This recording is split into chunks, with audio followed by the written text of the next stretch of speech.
I'll make my confession first. I call myself a paranoid agnostic. I'm simultaneously afraid there is a God and there isn't. Well, I call myself a spiritual atheist. Okay, I like that. It is almost as good as your paranoid agnostic. It is. So what does it mean to you? I'm an atheist in the usual sense of the word, and that is that I, using the best evidence that I can gather, both emotional and physical evidence, I seriously doubt the existence of a supreme being or an intelligence that created the universe and guides the universe. But the reason why I append the word spiritual to that is because I feel like I'm a very spiritual person. And now you're going to ask me to define what that means. Yeah, I am. What I mean by spiritual is that I believe that there are things larger than myself, that I have certain values that I live by, that I believe in living by the golden rule, for example. I am very sensitive to the beauty in nature, and those are some of the qualities that I try to make part of my life that make me call myself a spiritual person.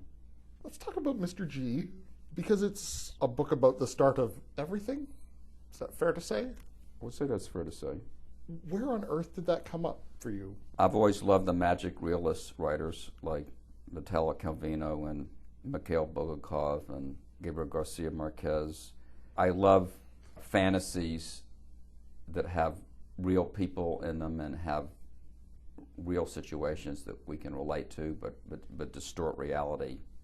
I like the idea of playing with the intersection of science and religion by having a God who lives in the void with his aunt and uncle, but when he decides to create the universe, he does so exactly according to the laws of science as we understand them on Earth. So that seemed amusing to me to sort of have it both ways. And I love creation stories because I think they reveal a lot about who we are and what we wish we were. So all of those things sort of tantalized me. There's a lot of fun physics stuff just kind of slipped in, like the shape of the universe, which has always been described to me by physicists as kind of saddle-shaped. But in this case, he actually pinches the universe, which starts off round in the middle, so it looks like a saddle, but it's just so he can identify it from all the others. Which way? There's so many going around. Yeah. And quantum physics really doesn't play much of a role in the book. I mean, I know we're all fans of quantum physics, but it's just touched on very, very briefly. I really hope that a reader would not have to know any science whatsoever to read and enjoy this book. I mean, I would be disappointed if I thought you had to have a background in science to read this, because I try I don't. to be, absolutely not necessary. Yeah, I try to be very light with the science, but of course, if God is going to create the universe, there's got to be a little science in there somewhere, because we know that the universe behaves more or less regularly and more or less rationally, except where people are concerned. I like at one point he creates a universe that violates the second law of thermodynamics, and it promptly winks out of existence. It's like, that's funny. Yes. Mr. G lives with his aunt and uncle. Tell me about the two of them, because they're pretty amusing. Well, I realized early on in thinking about the book that there would have to be other characters for Mr. G to relate to, because otherwise you'd just be getting his thoughts, and that would be pretty dull after a while. So I thought it would be amusing to have an aunt and an uncle. And of course his aunt and uncle are always squabbling, and they're always giving him advice. That serves for some comic relief, and it also helps bring out his character a little bit, the character of God.